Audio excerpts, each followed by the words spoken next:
नमस्कार. तुमच्या सगळ्यांचे माझ्या चॅनलवर स्वागत आहे. आजच्या व्हिडिओमध्ये आपण मार्गशीर्ष महिन्यामध्ये केली जाणारी श्री महालक्ष्मी पूजा बघणार आहे. यासाठी लागणारे साहित्य तुम्ही डिस्क्रिप्शन बॉक्समध्ये बघू शकतात.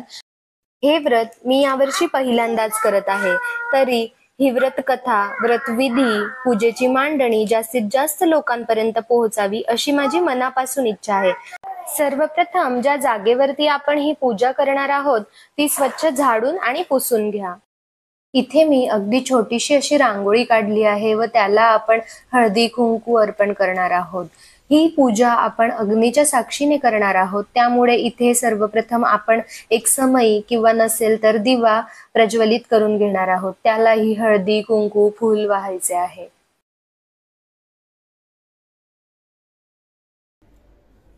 त्यानंतर आपण एक कलश घेणार आहोत. या कलशाची पूजा करायची आहे. 5 बाजूंनी कुंकू लावायचे आहेत व यामध्ये गळ्यापर्यंत पाणी टाकून त्यामध्ये 1 सुपारी आणि 1 रुपयाचे नाणे टाकायचे आहे. त्यालाही हळदी कुंकू अर्पण करायचे आहे. त्यानंतर इथे 5 वेगवेगळ्या झाडांच्या डहाळ्या, नसतीलच तर विड्याची पाने 5 अशा प्रकारे ठेवून घ्यायची आहे व त्यावर श्रीफळ ठेवून श्रीफळाची पूजा करून घ्यायची आहे. त्यानंतर आपण देवीला वस्त्रे व अलंकार घालणार आहोत. वस्त्रे, अलंकार या गोष्टी फक्त सजावटीसाठी असतात. प्रत्येकाने ते करायलाच पाहिजे असे गरजेचे नाही. आपण फक्त कलशालाच देवी मानू शकतो.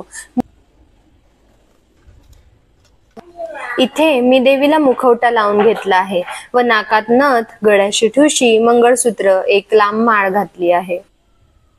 माझी जर पूजा मांडणी करण्यात किंवा विधी सांगण्यात काही चूक होत असेल, मी काही विसरली असेल तर तुम्ही कमेंट करून मला नक्की सांगू शकता. आता आपल्याला या चौरंगावर थोडेसे तांदूळ टाकून घ्यायचे आहेत व त्यावर आपण हा सजवलेला कलश ठेवायचा आहे.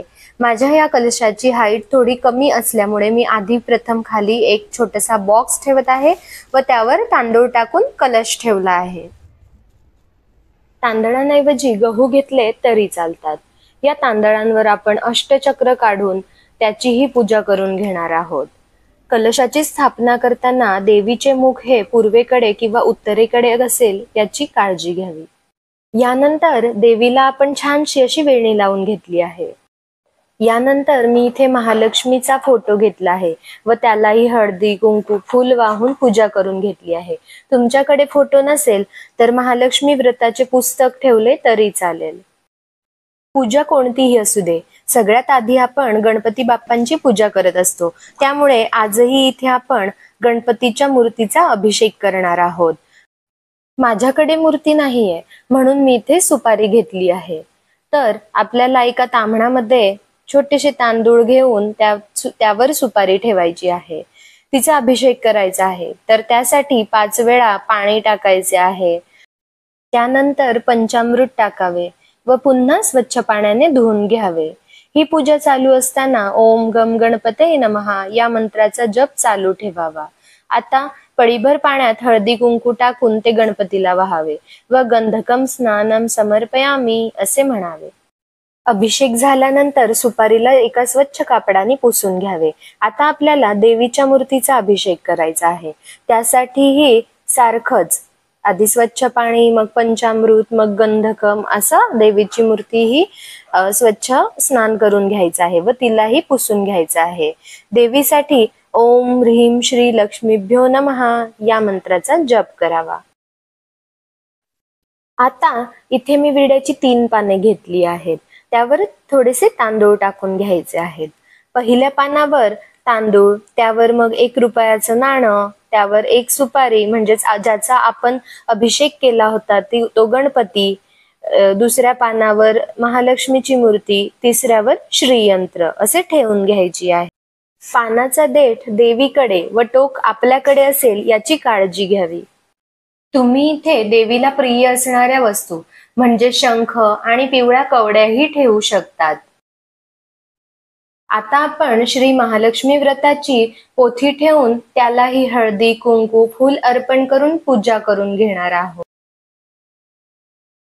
आता एक विड्याचे पान घेऊन त्यावर देवीच्या ओटीचे साहित्य ठेवायचे आहे व त्याचीही पूजा करून घ्यायची आहे. इथे मी 5 प्रकारची फळे घेतली आहेत.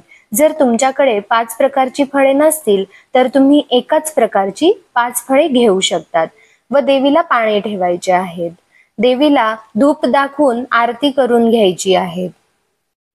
त्यानंतर मी इथे श्री महालक्ष्मी व्रताची कथा वाचली व श्री महालक्ष्मी महात्म्य वाचले. देवीला आपल्या मनातील इच्छा सांगून नमन अष्टक म्हणावे आणि देवीला नैवेद्य अर्पण करायला विसरू नये. तुम्हाला माझा हा व्हिडिओ कसा वाटला हे कॉमेंट करून नक्की कळवा आणि माझ्या चॅनलला प्लीज सबस्क्राईब करा. थँक्यू.